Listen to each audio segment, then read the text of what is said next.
সম্মানিত দর্শক ও শ্রোতা, আসসালামু আলাইকুম। আমি আজ পরিবেশের স্বাভাবিক ভারসাম্য রক্ষায় অমৃতের ভূমিকা নিয়ে আলোচনা করব। প্রায় 500 কোটি বছর পূর্বে সূর্যের কিছু কিছু অংশ বিচ্ছিন্ন হয়ে সূর্যের চারদিকে ঘুরতে থাকে এবং এই গ্যাসীয় বস্তু থেকে সৌরজগতের সৃষ্টি হয়। পৃথিবী সৌরজগতেরই একটি গ্রহ। প্রাথমিক অবস্থায় পৃথিবী একটি গ্যাসীয় পিণ্ড ছিল। কালক্রমে সূর্য থেকে বিচ্ছিন্ন হয়ে এটি ঠান্ডা হতে থাকে। এর নিচের কঠিন ও তরল পদার্থ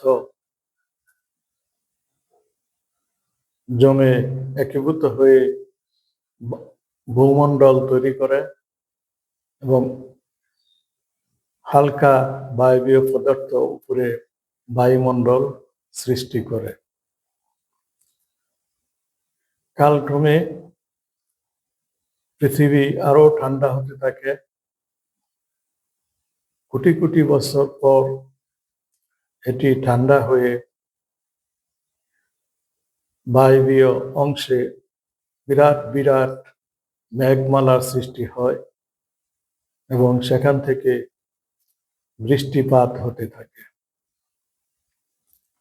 এর ফলে সমুদ্র, নদ নদী, হ্রদ ও জলাশয় সৃষ্টি হয়। কোটি কোটি বছর বিবর্তনের জটিল এক প্রক্রিয়ায় অজৈব পদার্থ থেকে প্রথমে এককোষী জীব, পরে বহুকোষী জীব এবং উদ্ভিদ জগৎ ও প্রাণী জগৎ সৃষ্টি হয়। কালক্রমে এই উদ্ভিদ ও প্রাণী জগতের মধ্যে একটি পরিবেশ তৈরি হয় এবং স্বাভাবিক ভারসাম্য প্রতিষ্ঠিত হয়। পৃথিবীর তাপমাত্রা এবং বায়ুমণ্ডলের ওজোন স্তর পৃথিবীর পরিবেশকে বিশেষভাবে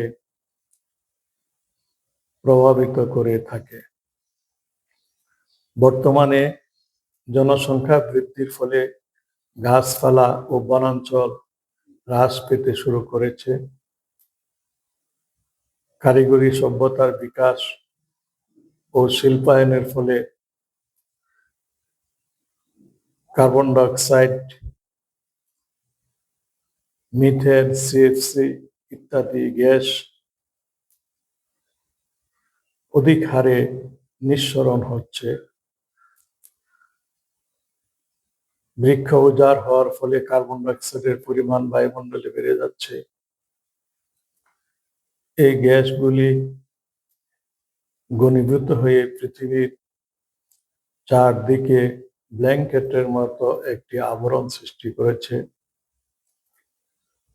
সূর্যের রশ্মি এই আবরণ ভেদ করে পৃথিবীতে আসলেও এটি সূর্যের এই রশ্মি বা তাপ আকাশে ফিরে যেতে পারে না। ফলে পৃথিবীর তাপমাত্রা বৃদ্ধি পায়। এই প্রক্রিয়াকে গ্রিন হাউস ইফেক্ট বলা হয়।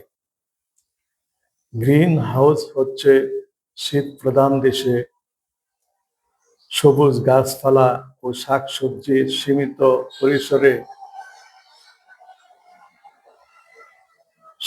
পরিসরে উৎপন্ন করার একটি বিশেষ প্রক্রিয়া। কাচের ঘেরা একটি ঘরে শাকসবজি উৎপাদন করা হয়। সূর্যের আলো ও তাপ সহজে কাচ ভেদ করে ওই গ্রিন হাউসে ঢুকতে পারে, কিন্তু বের হতে পারে না। ফলে ওই গ্রিন হাউসের তাপ বৃদ্ধি পেয়ে শাক সবজি ও গাছপালা ইত্যাদি উৎপন্ন হয়। সমগ্র পৃথিবী বর্তমানে কার্বন ডাইঅক্সাইড, মিথেন, সিএফসি ইত্যাদি গ্যাস দ্বারা পরিবেষ্টিত হয়ে একটি বিশাল গ্রিন হাউসে পরিণত হয়েছে। ফলে পৃথিবীর তাপমাত্রা বেড়েই চলেছে। বিগত শতাব্দীতে এই তাপমাত্রা বৃদ্ধির পরিমাণ ছিল 0.5 ডিগ্রি সেলসিয়াস থেকে 1 ডিগ্রি সেলসিয়াস। বিজ্ঞানীরা ধারণা করছেন আগামী 80 বছরের মধ্যে এই তাপমাত্রা বৃদ্ধির পরিমাণ হবে 5 ডিগ্রি সেলসিয়াস। তাপমাত্রা বৃদ্ধির ফলে পৃথিবীর মেরু অঞ্চলের যে বিশাল বিশাল বরফ রাশি জমা আছে সেগুলি গলে পানি হয়ে যাবে। পর্বত শৃঙ্গের যে বিশাল বরফের স্তূপ জমা আছে সেগুলি গলে পানি হয়ে যাবে এবং এই বিশাল জলরাশি সমুদ্রের পানির সাথে যুক্ত হয়ে সমুদ্রের উপরিভাগের পানির স্তর বাড়িয়ে দিবে। ফলে সমুদ্রের উপকূলবর্তী এবং পৃথিবীর নিম্নাঞ্চলগুলো নিমজ্জিত হয়ে যাবে। বিজ্ঞানীরা ধারণা করেন এই অবস্থা চলতে থাকলে শীঘ্রই মিশর এবং বাংলাদেশের মতো সমুদ্র উপকূলবর্তী দেশগুলো পানির নিচে নিমজ্জিত হবে এবং মালদ্বীপের মতো দেশের কোনো অস্তিত্বই পাওয়া যাবে না। সমুদ্রের উপরিভাগে পানির উচ্চতা বৃদ্ধির ফলে পৃথিবীতে অতিবৃষ্টি এবং বন্যা দেখা দেবে। আর তাপমাত্রা বৃদ্ধির ফলে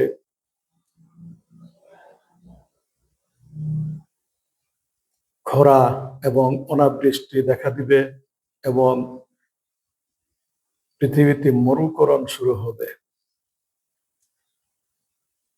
উত্তর আমেরিকা এবং কানাডার যে সকল অঞ্চলে অধিক পরিমাণে গম উৎপন্ন হয়, প্রেরি অঞ্চল, সেগুলি মরুভূমিতে পরিণত হবে। পৃথিবীতে খাদ্য সংকট দেখা দিবে। পরিবেশের স্বাভাবিক ভারসাম্য বিনষ্ট হবে এবং মানুষ, উদ্ভিদ জগৎ, প্রাণী জগৎ বিভিন্ন রোগ ব্যাধিতে আক্রান্ত হবে। সামাজিক, অর্থনৈতিক এবং রাজনৈতিক অবস্থার উপর বিরাট চাপ সৃষ্টি হবে। ওজোন স্তর বায়ুমণ্ডলের একটি স্তর অধিক পরিমাণে সিএফসি উৎপাদনের ফলে এই সিএফসি থেকে নিঃসরিত ক্লোরিন এবং ব্রোমিন ওজোন স্তরকে বিনষ্ট করছে। ওজোন স্তর সূর্যের অতি বেগুনি রশ্মিকে বাধা প্রদান করে, পৃথিবীতে আসতে বাধা দেয়। কিন্তু ওজোন স্তর নষ্ট হওয়ার ফলে অতি বেগুনি রশ্মি পৃথিবীতে প্রবেশ করছে। অধিক পরিমাণে অতি বেগুনি রশ্মি পৃথিবীতে বেড়ে যাওয়ার ফলে, প্রবেশ করার ফলে বিভিন্ন রোগ ব্যাধি দেখা দিচ্ছে। অতিবেগুনি রশ্মির প্রভাবে মানুষের স্বাভাবিক রোগ প্রতিরোধ ক্ষমতা নষ্ট হয়ে যায়, চোখের ছানি পড়ে, ত্বক ক্যান্সার দেখা দেয়, উদ্ভিদ ও প্রাণী জগতেও বিরূপ প্রতিক্রিয়ার সৃষ্টি হয়।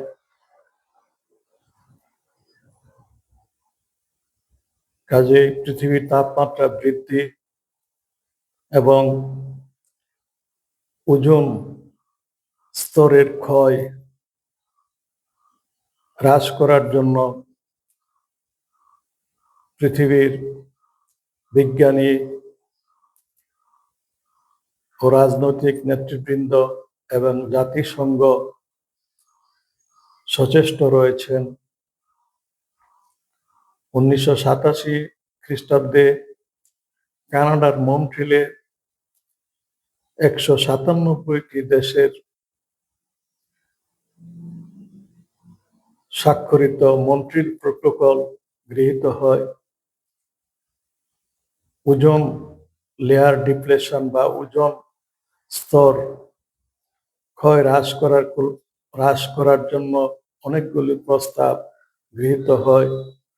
বিশেষ করে উন্নত দেশগুলিতে বিলাসী ও আয়েসী জীবনযাপনের ফলে অধিক হারে রেফ্রিজারেটর এবং আরো যে অন্যান্য বিলাসী সামগ্রী রয়েছে সেগুলিতে সিএফসি ব্যবহার করা হয়। কল কারখানা মেশিনারিজ ইত্যাদিতে সিএফসি উৎপন্ন হয়। সিএফসি উৎপাদন হ্রাসের জন্য মন্ট্রিল প্রোটোকল কাজ করে আসছে। 1992 সালে ব্রাজিলের রিও ডি জেনেরোতে প্রথম আর্থ সামিট বা ধরিত্রী সম্মেলন অনুষ্ঠিত হয়। এই সম্মেলনের উদ্দেশ্য ছিল পৃথিবীর পরিবেশ সংরক্ষণ, টেকসই উন্নয়ন এবং দারিদ্র্য বিমোচন করা। প্রায় 175টি দেশের রাষ্ট্রপ্রধান, প্রধানমন্ত্রী এবং মন্ত্রী পর্যায়ের প্রতিনিধিবর্গ এবং বেসরকারি সংস্থার প্রতিনিধিবর্গ এই ধরিত্রী সম্মেলনে যোগদান করেছিলেন। 1997 খ্রিস্টাব্দে জাতিসংঘের সদর দপ্তরে দ্বিতীয় ধরিত্রী সম্মেলন অনুষ্ঠিত হয়। 2002 সালে দক্ষিণ আফ্রিকার জোহানেসবার্গে তৃতীয় ধরিত্রী সম্মেলন অনুষ্ঠিত হয়। প্রতি 5 বছর বা 10 বছর অন্তর অন্তর এই ধরিত্রী সম্মেলনগুলি অনুষ্ঠিত হচ্ছে। এই সম্মেলনগুলির উদ্দেশ্য ছিল টেকসই উন্নয়ন, পরিবেশ সংরক্ষণ এবং পৃথিবীর দারিদ্র্য বিমোচন এবং যে সকল দেশ পরিবেশের ভারসাম্যহীনতার কারণে ক্ষতিগ্রস্ত হয়েছে তাদের ক্ষতিপূরণ দেওয়ার ব্যবস্থা করা। দেখা যায় যে উন্নত বিশ্বের শতকরা 20% মানুষ, 80% পরিবেশ দূষণের জন্য দায়ী। তাই উন্নত দেশগুলিকে ক্ষতিপূরণ দেওয়ার জন্য বিশেষভাবে অনুরোধ করা হয়। উন্নত দেশগুলোর 20% মানুষ, শতকরা 20% মানুষ পৃথিবীর সম্পদের 82% ভোগ করে থাকেন। আর দরিদ্র উন্নয়নশীল বিশ্বের শতকরা 80% মানুষ বাকি 18% সম্পদ ভোগ করেন। এর ফলে উন্নত ও দরিদ্র বিশ্বের মধ্যে বিশাল অর্থনৈতিক বৈষম্যের সৃষ্টি হয়েছে। এই অর্থনৈতিক বৈষম্য দূর করে পৃথিবীতে সাম্য, ন্যায় বিচার ও শান্তি প্রতিষ্ঠার জন্য এবং পরিবেশ সংরক্ষণের জন্য, টেকসই উন্নয়নের জন্য জাতিসংঘের উদ্যোগে এই দরিদ্র সম্মেলনগুলি অনুষ্ঠিত হয়েছিল। কিন্তু মানবজাতি পরিবেশ সুরক্ষার জন্য যত ব্যবস্থা গ্রহণ করেছে, ওজোন স্তর ক্ষয় রিপেয়ার করার জন্য যে সকল ব্যবস্থা গ্রহণ করা হয়েছে সেগুলি কোনো কাজে আসে নাই। কার্বন ডাইঅক্সাইড, মিথেন, সিএফসি ইত্যাদি বিভিন্ন গ্যাসের পরিমাণ বেড়ে চলেছে এবং পৃথিবীর তাপমাত্রাও বেড়ে চলেছে। ওজোন ক্ষয়ও রিপেয়ার করা সম্ভব হয় নাই। ফলে পৃথিবীতে পরিবেশের ভারসাম্য নষ্ট হয়ে বিরূপ প্রতিক্রিয়ার সৃষ্টি হয়েছে। পবিত্র ধর্মগ্রন্থ সমূহে এই অবস্থার একটি বিবরণ পাওয়া যায়। পবিত্র ধর্মগ্রন্থে বর্ণিত হয়েছে, কিয়ামতের পূর্বে মানব জাতির পাপের ভারে জর্জরিত হয়ে পৃথিবী অধিক হারে গ্যাসীয় বস্তু নিঃসরণ করবে। পবিত্র কোরআনে এই গ্যাসীয় বস্তুকে দুখান বলা হয়েছে, যা সমগ্র পৃথিবীতে ছড়িয়ে পড়বে এবং মানুষকে অস্বাভাবিক ও অসুস্থ করে তুলবে। পবিত্র কোরআনের সূরা দুখানে এই অবস্থার বর্ণনা পাওয়া যায়। কাজে পবিত্র ধর্মগ্রন্থ সমূহ থেকে আমরা পরিবেশগত সমস্যার একটি সমাধান বের করতে পারি। আধুনিক গবেষণা দ্বারা বিজ্ঞানীরা মহাকাশে স্বর্গ ও নরকের অস্তিত্ব আবিষ্কার ও শনাক্ত করতে সক্ষম হয়েছেন। এই আবিষ্কার মানব জাতিকে নরকের অগ্নিকুণ্ড থেকে পরিত্রাণ লাভ করতে সকল প্রকার অস্বাভাবিক ও পাপ কাজ থেকে বিরত করবে এবং মহাকাশের চিরস্থায়ী স্বর্গে যেতে মানব জাতিকে একটি স্বাভাবিক ও সুশৃঙ্খল জীবনযাপন করতে সচেষ্ট করবে। ফলে উন্নত বিশ্বের 20 ভাগ মানুষ তাদের বিলাসবহুল ও আয়াসী জীবনযাপন পরিত্যাগ করে একটি স্বাভাবিক জীবনযাত্রা নির্বাহ করবে, যাতে তারা নরকের অগ্নিকুণ্ড থেকে রক্ষা পেয়ে স্বর্গে যেতে পারেন। ফলে পরিবেশের ভারসাম্য রক্ষায় এটি বিশেষভাবে কার্যকর হবে। এরূপে ধর্ম ও বিজ্ঞানের অভিন্নতা দ্বারা উদ্ভূত অমৃত পৃথিবীর উদ্ভিদ জগৎ, প্রাণী জগৎ ও মানব জাতিকে এই বিপর্যস্ত বিপন্ন অবস্থা থেকে সুরক্ষা দিতে সক্ষম। বর্তমান সভ্যতার জীবন পদ্ধতির আমূল পরিবর্তন করে এটি সম্ভব। আসসালামু আলাইকুম রাহমাতুল্লাহ।